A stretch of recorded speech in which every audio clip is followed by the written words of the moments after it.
So it's day 4 of Banana Island week, and I've got my banana smoothie for the morning here. It was about this full, so I did 7 bananas and a little bit of water, just a little bit this time. So normally if I would have done 7 bananas in a blender with some other stuff, it would be full up to about here.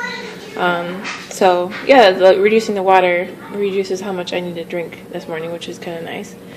And then I also just peeled up a bunch of ripe ones, and I'm going to throw this in the freezer for lunch. I'm going to do like a mixture of frozen and non-frozen bananas, and then for dinner I'm planning to do sorbet, so I'll need all frozen bananas for that.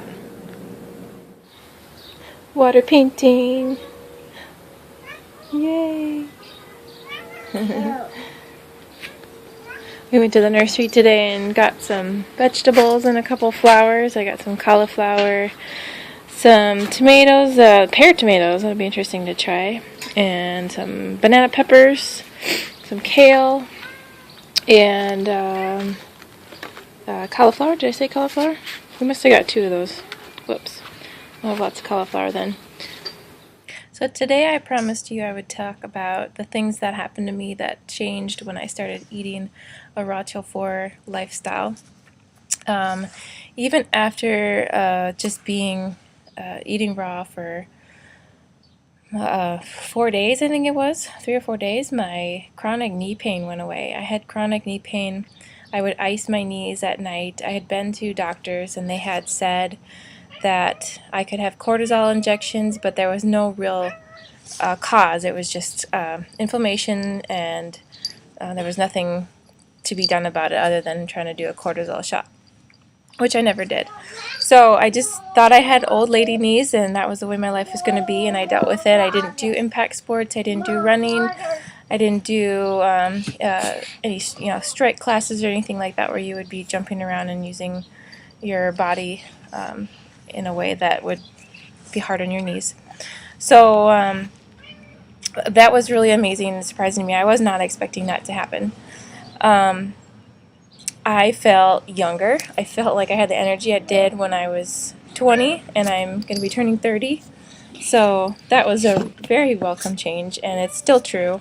The more I eat this way, the better it gets. So I'm thoroughly surprised by that and happy.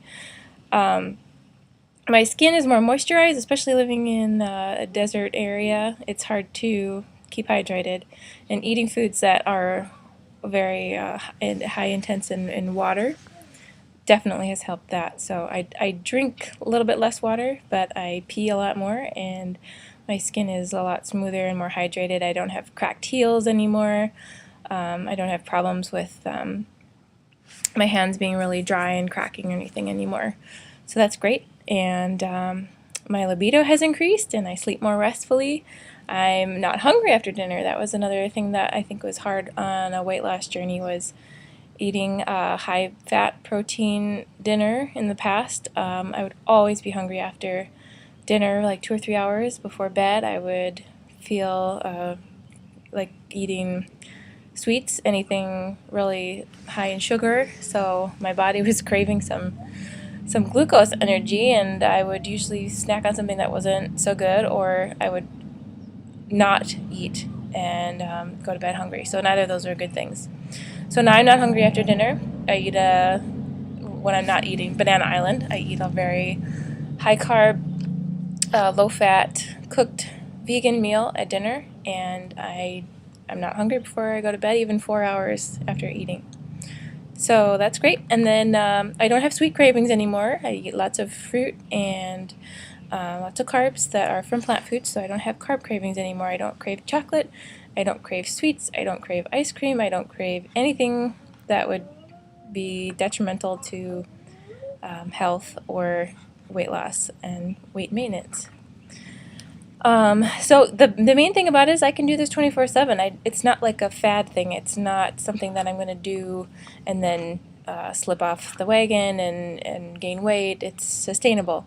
So that is the most important thing. I don't think that anything that I would try would be successful if that were not true. If I lost weight, but then I wasn't able to sustain, for example, eating very low calories or eating some of these diets that come around that are promoting eating lots of protein in order to lose weight. Yeah, you may lose weight, but it's not sustainable. Your body will respond and react, and you'll gain weight later when you're not doing it, or perhaps if you continue to do it and your body adjusts. So this is the only thing that I have tried that is sustainable, that I can do 24/7, that I don't have to feel like I'm depriving myself in any way.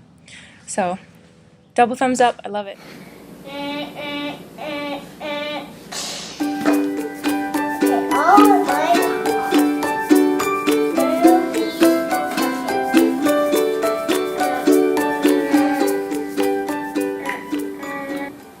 This is the banana stash, and you can see they're starting to go spotty here. The reason you don't want to eat bananas when they haven't gotten their spots yet is because they're not ripe. And when they're not ripe, they have mostly starch, and that is what makes you constipated. So when you eat bananas, you want to make sure they have spots, and ideally the tips aren't green anymore. So when you eat them when they're ripe, you don't have problems with constipation. And they taste better, they're sweeter, and you can eat as many of them as you want to. If you, however, are a green banana eater, like some people are, then one is probably all that you can eat in a day because you'll get very constipated. So it's dinner time, and I'm going to have some sorbet. I've got banana sorbet here. Just used a juicer and the flat plate and juiced that. Then I'm going to have some romaine with cucumber in the middle, a little crunch. Husband's having some avocado sandwiches and tomato soup. What you doing?